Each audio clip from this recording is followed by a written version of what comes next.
एक छोटे से गांव में सीता नाम की एक गरीब माँ रहती थी। उसके साथ उसकी छोटी बेटी रहती थी। सीता के पति का कई साल पहले देहांत हो चुका था। घर की सारी जिम्मेदारी उसी के कंधों पर थी। वह दिन रात मेहनत करती, लेकिन फिर भी घर का खर्च मुश्किल से चलता था।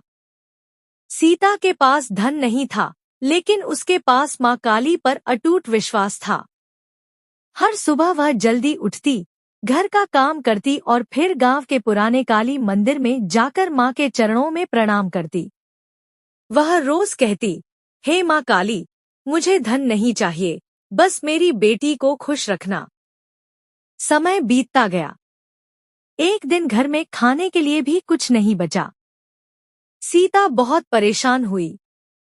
उसकी बेटी भूखी थी। उस रात सीता रोते रोते माँ काली को याद करने लगी।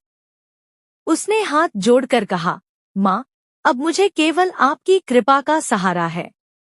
उसी रात सीता ने एक सपना देखा। सपने में माँ काली प्रकट हुई। माँ ने कहा, बेटी, चिंता मत कर। कल सुबह मंदिर के पीछे वाले रास्ते पर जाना। वहां तुम्हारे लिए मेरी कृपा प्रतीक्षा कर रही है। सुबह होते ही सीता मंदिर पहुंची। उसने माँ काली को प्रणाम किया और मंदिर के पीछे वाले रास्ते पर चली गई। वहां उसे एक बूढ़ी महिला मिली। महिला बहुत कमजोर लग रही थी। उसने सीता से पानी मांगा। सीता के पास बहुत कम पानी था, फिर भी उसने पूरा पानी उस महिला को दे दिया। महिला मुस्कुराई और बोली, बेटी, तुम्हारा दिल बहुत बड़ा है। माँ काली तुमसे बहुत प्रसन्न है। यह कहकर वह महिला अचानक गायब हो गई। सीता हैरान रह गई। उसे समझ नहीं आया कि यह क्या हुआ। तभी उसकी नजर पास में रखी एक छोटी पोटली पर पड़ी। जब उसने पोटली खोली तो उसमें कुछ पैसे और एक चिट्ठी थी। चिट्ठी में लिखा था, जो दूसरों की मदद करता है, माँ काली उसकी मदद स्वयं करती है। सीता की आंखों में आंसू आ गए। उसने माँ काली का धन्यवाद किया। उन पैसों से उसने छोटा सा काम शुरू किया। धीरे धीरे उसका काम चलने लगा। कुछ ही महीनों में उसकी आर्थिक स्थिति सुधर गई। लेकिन सबसे बड़ी बात यह थी कि सीता ने कभी घमंड नहीं किया। वह आज भी रोज मंदिर जाती और माँ काली का धन्यवाद करती। गांव के गरीब लोगों की मदद भी करती। लोग उससे पूछते, तुम्हारी किस्मत कैसे बदली?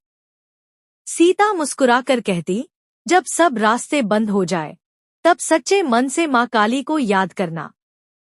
माँ अपने भक्तों का साथ कभी नहीं छोड़ती। इस कहानी से हमें सीख मिलती है कि सच्ची श्रद्धा, दया और विश्वास का फल अवश्य मिलता है। माँ काली अपने भक्तों की पुकार अवश्य सुनती हैं और सही समय पर उनकी सहायता करती हैं। जय माँ काली। ओम क्री कालिकाय नमः। एक गांव में मोहन नाम का एक युवक रहता था।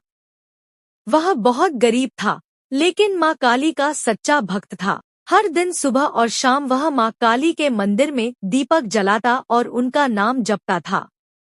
गांव के कुछ लोग उसका मजाक उड़ाते थे। वे कहते, इतनी पूजा करने से क्या होगा? अगर माँ काली तुम्हारी सुनती है, तो तुम्हारी गरीबी क्यों नहीं दूर करती? मोहन मुस्कुराकर कहता, माँ काली जो करती है, मेरे भले के लिए करती है। एक दिन मोहन को काम के लिए दूसरे गांव जाना पड़ा। रास्ता घने जंगल से होकर जाता था। शाम होने लगी और जंगल में अंधेरा छा गया। तभी अचानक तेज बारिश शुरू हो गई। मोहन डर गया, लेकिन उसने माँ काली का नाम लेना शुरू कर दिया। जो व्यक्ति सच्चे मन से माँ काली का स्मरण करता है, माँ उसकी रक्षा अवश्य करती है। कठिन समय में विश्वास कभी नहीं छोड़ना चाहिए। जय माँ काली। ओम क्री कालिकाय नमः।